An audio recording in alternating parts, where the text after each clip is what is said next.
The Wild Project.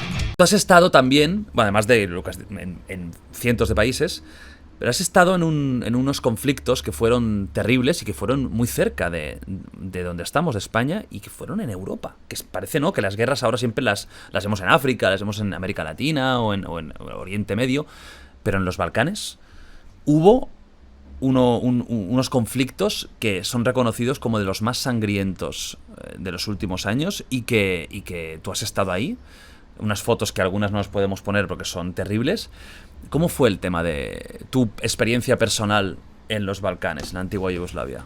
Mira, cuando yo tenía 21 años, viajé por primera vez a Yugoslavia, por el Interrail, con un amigo de Tarragona. Cogimos el Interrail en Tarragona, nos fuimos a Francia, Italia. Puro turismo ahí. Puro turismo. Hicimos un mes de viajes por los Balcanes. Justo un año y medio después de la muerte del dictador Tito, que había sido, digamos, el hombre que había gobernado con mano de hierro Yugoslavia entre el fin de la Segunda Guerra Mundial, en el 45, y el 80, que él murió, en mayo del 80. Yo, en septiembre del 81, un año y 15 meses, 16 meses después, nos fuimos y hicimos un viaje. Yugoslavia en ese momento estaba un poco en la misma situación que España. Ellos salían de una dictadura comunista, nosotros salíamos de una dictadura fascista o franquista, ¿no? Más o menos 81, llevábamos 6 años de la muerte de Franco, todavía no se había acabado de producir el 23F. El 23F, todavía había mucha inestabilidad política. ETA estaba metiendo bombas todos los santos días, los militares estaban muy cabreados con la situación, todavía una situación muy inestable. Entonces, recuerdo que llegamos a Yugoslavia, empezamos a viajar por la costa adriática, que es una maravilla, y llegamos a Split, a Dubrovnik. Es espectacular. También, que es espectacular. La costa es increíble. Impresionante. Lo que es ahora Croacia y toda esa zona. Todo eso. Estuvimos en Eslovenia, en la capital de Eslovenia, en Ljubljana, estuvimos en Zagreb, estuvimos en la costa, estuvimos en Sarajevo, en Belgrado. Entonces fue sorprendente porque nos encontramos con un pueblo en donde la mayor parte de la gente era más alta que nosotros. Los yugoslavos son altísimos. Claro, buenísimos en básquet. Y en voleibol, y en balonmano, y entonces en fútbol, y en cualquier deporte colectivo. Más altos, más guapos y más guapas. No, las chicas de Europa del Este y los eslavos. Y los chicos, los eslavos, la sangre eslava y la sangre eslava. Hablaban mejor idiomas que nosotros, mucho mejor idiomas que nosotros, porque el serbo-croata, que hoy día se llama de todas las formas posibles en las variantes que hay allí, el serbo-croata, que es el tronco, es un idioma difícil de aprender, y además se aprendía en dos dialectos, se aprendía en cirílico y en latino. O sea, los niños escribían en cirílico y en latín desde la infancia.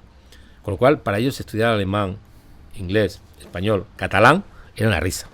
Una risa. De hecho, cuando empezaron a llegar refugiados a España después de empezar las guerras, si el que caía en Lleida lo metían en un colegio en catalán, salía hablando catalán con el acento de Lleida. El que se iba a Cádiz y aprendía en un colegio de Cádiz, salía con el acento español de Cádiz. El que se iba a Zaragoza con el de Maño. Se lo ves con los futbolistas, que son de esa zona, que hablan español. En 4 días. Sí. En 4 días. Aparte de que nos ganaban en todos los deportes colectivos, encima tenían los mejores grupos de rock que había en Europa después de los británicos. Era increíble. De hecho, yo vi un concierto en Sarajevo de un grupos de rock yugoslavo que se habían juntado para recaudar dinero para ayudar a los que habían quedado habían sufrido unas inundaciones en el sur, que fue impresionante. Hostia. Los mejores grupos de rock, y estamos hablando de los 70-80, que aquí en Cataluña había muy buenos grupos de rock. Yo venía a ver conciertos continuamente durante los tiempos de la universidad. Pues yo vi muchos conciertos, no solamente locales, de grupos locales, sino también de grupos internacionales. Bueno, el primer concierto de Bruce Springsteen lo vi en Barcelona. Hostia. El último concierto de Bob Marley lo vi en Barcelona. La Barcelona de los 70-80, la moderna. La avanzada, la vanguardista, que se ha quedado por el camino. Se ha quedado por el camino, y no lo digo por el procés.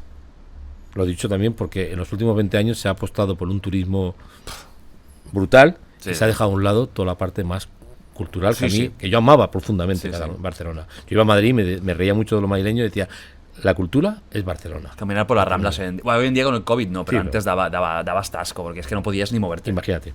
Entonces, me encuentro un país increíble que Que es la además hostia, vamos. tenía además la suerte de encontrarse más cerca de Alemania, que es el pulmón económico de Europa. Con lo cual los alemanes estaban invirtiendo mucho dinero en la antigua Yugoslavia.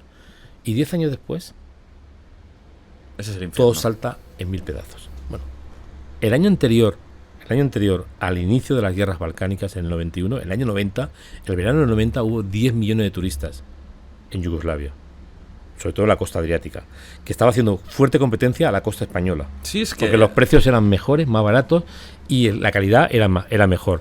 Y allí además no se había construido brutalmente como se había construido en la costa española, y no había tantos rascacielos, y la gente iba allí porque les gustaba mucho los alemanes, los italianos, los austriacos, iban a esa Es cosa. un Mediterráneo brutal. Nos estaba haciendo muchísimo daño económicamente. ¿Sí? Sí. Estaba empezando a hacer daño económicamente a otros países, que salían también del atolladero del comunismo. O sea, tenía potencial para ser una potencia europea. Una potencia europea como Yugoslavia. Aparte de una potencia deportiva. Sí, sí. O sea, un año antes de empezar las guerras, Yugoslavia fue la campeona del mundo de baloncesto. Tenía un equipo. La campeona del mundo del baloncesto. Que era de locos. Divac Hombre. Petrovic. Claro. El famoso documental que yo te lo recomiendo, de esa amistad entre un serbio y un croata que se jode por culpa de una bandera. ¿Qué pasa? ¿Qué pasa ahí? ¿Cómo un país con tanto potencial que parece ser que iba para arriba explota? Bueno, porque hay personas del Partido Comunista Yugoslavo, porque era partido único, entre ellos Milosevic, el presidente de Croacia Tuđman y el presidente de Eslovenia Kučan, que eran todos comunistas, porque era el único país que el único partido que existía, que se cambian de camiseta. Algunos de ellos utilizan el nacionalismo radical, ultranacionalismo radical, para mantenerse en el poder, porque se dan cuenta de que el comunismo, sobre todo Milosevic, se da cuenta de que el comunismo ya está muerto, que está a punto de... La Unión Soviética ya no es lo que era. ¿Yugoslavia era un estado federal? Era un estado federal formado por 6 repúblicas independientes y 2 provincias autónomas. Cada república tenía su propia, su propio gobierno, y era un gobierno, una república, un gobierno colegiado de las diferentes repúblicas.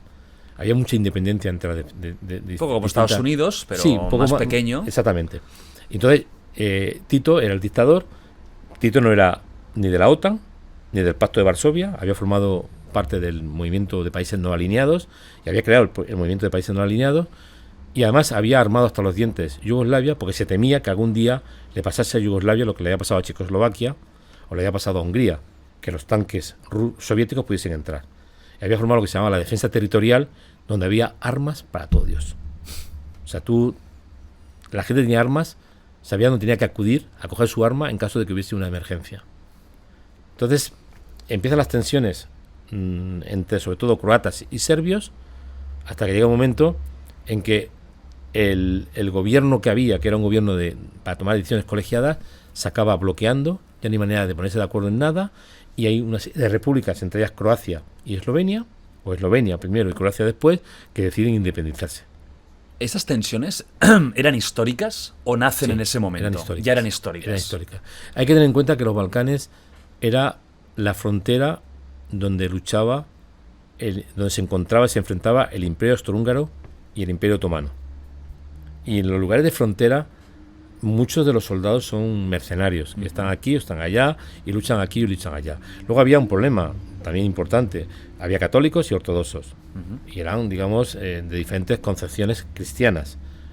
Y siempre, en todo el siglo XX, había habido grandes problemas y tensiones entre todos estos, estados que habían pertenecido unos al Imperio Austrohúngaro, y que el Imperio Austrohúngaro, cuando se desmorona, y el Imperio Otomano, cuando se desmoronan al mismo tiempo tras la Primera Guerra Mundial, se empiezan a formar allí repúblicas independientes. Caldo de cultivo para que hubieran problemas. Exactamente. Entonces, la Primera Guerra Mundial se supera, la Segunda Guerra Mundial se supera. En la Segunda Guerra Mundial pasa de todo en Yugoslavia. Hay un estado títere nazi que lo forman los ustachas, católicos croatas muy, muy extremistas, tan extremistas que le daban miedo incluso a los nazis, y que luchan contra los partisanos que eran comunistas de Tito. Entonces eran en medio de un cacao como el que había en Europa, donde había una guerra entre las potencias aliadas contra los nazis, Mussolini en Italia, etcétera, etcétera. Había también conflictos internos entre católicos croatas y los partisanos, que no solamente eran ortodoxos, también había de otras religiones y de otras nacionalidades, pero que en general estaban enfrentados al Estado católico. Entonces Tito gana esa guerra contra los ustachas, que se desmoronan cuando cae Hitler, y a partir de ese momento pues se crea un Estado totalitario. O sea, Yugoslavia es una dictadura comunista, no tan salvaje como la soviética, pero es una dictadura comunista, en donde se mantiene prácticamente 3 décadas y media bajo la calma de la dictadura, donde nadie... O sea, se parece un poquito a lo que pasó aquí. Sí. Es uno de los dictadores que murió de la cama. Murió en la cama. De salud. Murió en la cama y el funeral de Tito se pareció mucho al funeral de Franco. Apareció un montón de gente extranjera. Bueno, de hecho, al de Tito fue más jefes de Estado de todo el mundo, porque era un tipo que tenía un cierto reconocimiento internacional. Porque el comunismo de Tito no era Stalin, se había enfrentado a Stalin, se había enfrentado al comunismo soviético y había creado una economía, digamos, mixta. Vale. Entonces era un país que no caía mal internacionalmente. No, y que además pues era simpático, la gente iba a hacer turismo, los yugoslavos podían salir de Yugoslavia, si tenían dinero, si tenían un visado para ir a Italia, podían ir a Italia, o podían ir a Alemania. Claro. Entonces había una cierta, entre comillas, libertad, aunque quien se oponía al régimen iba a la cárcel o al exilio. No había término medio. Entonces todo esto, durante los 80, muere Tito, muere el dictador y empieza la batalla entre las diferentes repúblicas, lucha de poder de personas muy emparentadas políticamente, son todos del Partido Comunista, y algunos, los más listos, se dan cuenta de que hay que cambiarse de camiseta y utilizan el ultranacionalismo radical al punto de que el propio Milosevic llega a decir que donde hay un serbio, eso es Serbia. Y claro, eso es absolutamente difícil de digerir para el resto de las repúblicas, ¿no? Entonces, cuando deciden independizarse porque ven que no hay nada que hacer juntos, porque está bloqueado el sistema de toma de decisiones, pues en Eslovenia apenas hay una guerra de 10 días porque la población serbia era muy pequeña. En Croacia hay una guerra de 6 meses porque ya la población serbia ortodoxa es mayor, especialmente en la Krajina y en la frontera con Serbia. Y cuando llega la guerra a Bosnia, como los matrimonios mixtos eran mayoritarios, la guerra abarca todo el territorio y dura prácticamente 4 años. Esa guerra, ¿quién la inicia? A ver. ¿O fue una cosa conjunta de años aguantando? Yo creo que hay 2 máximos responsables. No al mismo nivel, pero 2 máximos responsables. Uno es Milosevic, que es el más conocido internacionalmente y que ha llegado el nombre a hoy. Y otro es Tuđman, el presidente croata. De hecho, Milosevic y Tuđman, mientras que están combatiendo en Croacia, están en secreto intentándose dividir Bosnia. O sea, ¿la quieren separar? Vale. Yo me quedo con la parte croata, tú te quedas con la parte serbia y que los musulmanes se queden ahí tirados. Entonces, de nuevo, ocurre lo que está ocurriendo ahora en Afganistán. La comunidad internacional, Naciones Unidas, la OTAN, eso estaba pasando en el patio trasero de la Europa de Maastricht, en el momento en que estábamos hablando de la Europa de Maastricht. En ese momento, los europeos empiezan a actuar pasivamente.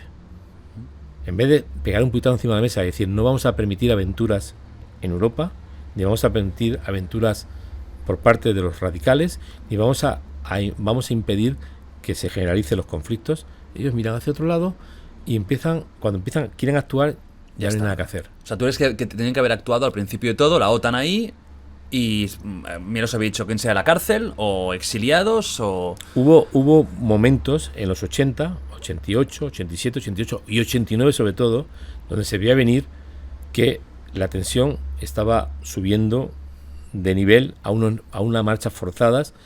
Los europeos estaban en esos momentos intentando crear el espacio único europeo, la Europa de Maastricht, etcétera, etcétera, y no se estaban dando cuenta que en el patio trasero, o si se estaban dando cuenta, creo que sí, no querían actuar, que allí había que evitar la guerra. Porque en el fondo, al final, las tensiones nacionalistas aunque nos machaquemos unos a otros, en el momento en que los puentes de convivencia empiezan a romperse, ya no hay vuelta atrás. Si entre tú y yo estamos aquí dialogando tranquilamente y mañana, porque tú piensas una cosa y yo pienso otra, ya no nos podemos ni ver en el lugar de trabajo, ni ver en la escuela, ni ver durante las vacaciones, ni ver en el barrio, ni encontrarnos en ningún sitio, eso hace que la asistencia sea imposible. Y esto fue lo que fue pasando, ¿no? Que se fueron tensionando las cosas, empezaron los problemas, hasta que llegó un momento en que se dio la orden de empezar la guerra. La guerra en Eslovenia fue corta, como decía antes, porque no había población serbia. La guerra de Croacia fue extremadamente dura, sobre todo en Eslavonia Oriental y en la Krajina. Y cuando llegó la guerra de Bosnia, pues todo se había desarrollado. Culpables, para mí el principal culpable es Milosevic, pero también es culpable Tuđman. Ambos nunca pudieron ser juzgados en el Tribunal Internacional Penal porque se murieron antes, que fue una pena, porque tanto Milosevic fue detenido y llevado a La Haya, pero se murió y no pudo ser juzgado. Y Tuđman, en algunos casos de atrocidades cometidas por los croatas en el 95 en la Krajina, estaba también llamado al Tribunal Internacional para ser juzgado por ser el líder croata. ¿Qué atrocidades se cometieron en esa guerra? ¿Por qué es tan infame? ¿Por qué es, quizás porque tenemos cerca? ¿Cómo, cuando tú estuviste ahí, qué viste? Bueno, lo principal que ocurrió en los Balcanes es que tras la Segunda Guerra Mundial se había dicho, tras el juicio de Nuremberg, que nunca más habría campos de concentración en Europa, que nunca más habría la llamada limpieza étnica, que nunca más habría la persecución por motivos religiosos, por motivos ideológicos. Eso fue Nuremberg. El juicio de Nuremberg hizo o creó una idea de justicia universal, que evidentemente solamente permitió que los jerarcas nazis que no se habían suicidado fueran juzgados y condenados en su mayoría a muerte. Sí, para los que no lo sepan, los juicios de Nuremberg fueron los juicios que hubieron a los nazis supervivientes, sobre todo comandantes, oficiales, para castigarlos. Exactamente. Entonces, por otra parte, se consideró que no se iba a repetir una aventura parecida en Europa. Y en cambio, en los Balcanes, sobre todo en la guerra de Bosnia, tenemos campos de concentración, violaciones de mujeres y niñas, a miles, o a decenas de miles, o a decenas de miles.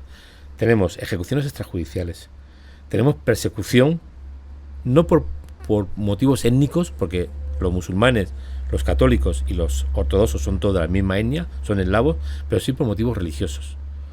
Entonces, todo esto se permitió por parte de milicias, sobre todo las milicias radicales serbias, no los serbios, yo siempre hablo de milicias radicales serbias, también de milicias radicales croatas y algunos grupos musulmanes que actuaron de manera autónoma, asesinando vilmente.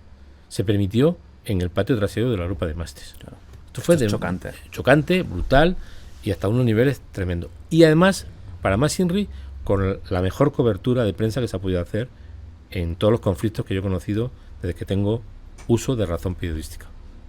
O sea, la cobertura periodística en la guerra de Bosnia fue magnífica. O sea, que nadie puede decir en Bruselas, ni en la OTAN, ni en el mercado común, que no sabía lo que estaba pasando en el patio trasero. Porque todos los días había imágenes de la violencia con la que actuaban los radicales que cercaban Sarajevo o cercaban otras ciudades Bosnia que fueron menos importantes mediáticamente, pero que también fueron cercadas. Y esto pasó no hace tantos años y muy cerca de lo que todos seguramente hemos viajado. Al final todos estos países actuales, pues Croacia, Serbia, están a un tiro de piedra. O sea, en un avión te plantas en 3 horas o 4 o menos. Estás ahí y realmente es muy recomendable porque para los que os gusten las costas bonitas mediterráneas, para mí es de las mejores de Europa, esa zona Croacia sobre todo. Y Serbia y Kosovo, por ejemplo, tienen unos monasterios ortodoxos, patrimonio de la humanidad, que son fantásticos.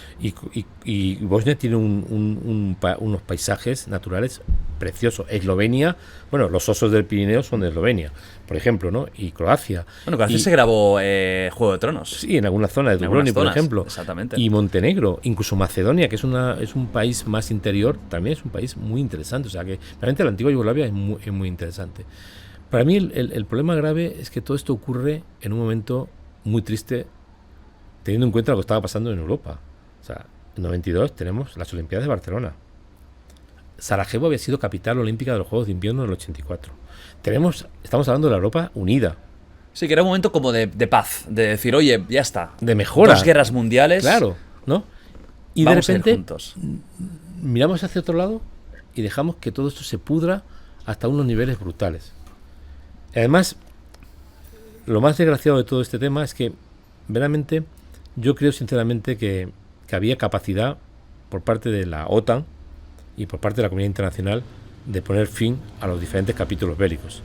Evidentemente, había que pegar un puñetazo encima de la mesa. No, y que algún muerto habría habido, claro. Claro. Eso es. Se tenía que haber obligado, estrangulando económicamente o buscando a los máximos responsables de lo que estaba pasando. Claro. ¿Qué ocurre con las guerras? Que esto es lo triste. Que 25 años después, 26 años después, 30 años después, las consecuencias se siguen viviendo. Uh-huh. O sea, hoy día Bosnia es incluso toda la antigua Yugoslavia, quitando la costa croata, que por la llegada masiva de turistas se puede mantener económicamente.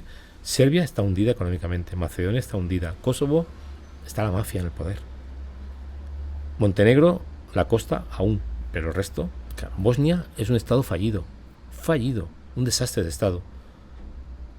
Es como si la zona hubiera retrocedido 30 años económicamente. Un país que tenía un potencial para ser puntero en Europa se ha quedado en varios países que troceados, que son incapaces de ponerse de acuerdo en lo más mínimo, que son incapaces de formar un mercado común balcánico, con Bulgaria y con Rumania, por ejemplo, que sería interesante poder montar todo esto, además mirando hacia el sur, mirando hacia Albania, mirando hacia Grecia. Aún queda mucho odio, ¿no? Entre ellos. Las comunidades viven de espaldas unas a otras. Y los jóvenes se quieren marchar en masa. No quieren quedarse en los Balcanes. Cada día, cada hora, cada año, de Bosnia, miles de jóvenes se marchan, pero también se marchan croatas de la parte oriental o serbios. Todos los que pueden se quieren marchar. Se quieren marchar porque los países no funcionan. Los niveles de corrupción en Bosnia son increíbles. Increíbles. Además, crearon una situación realmente complicada, que es un Estado fallido, con un doble parlamento, con 3 gobiernos distintos, o sea, con una burocracia multiplicada por 3. País que ya no es grande. Que es un país de 4 millones de habitantes. Imagínate. Y 40.000 kilómetros cuadrados. Imagínate. Cualquier provincia grande española es Bosnia.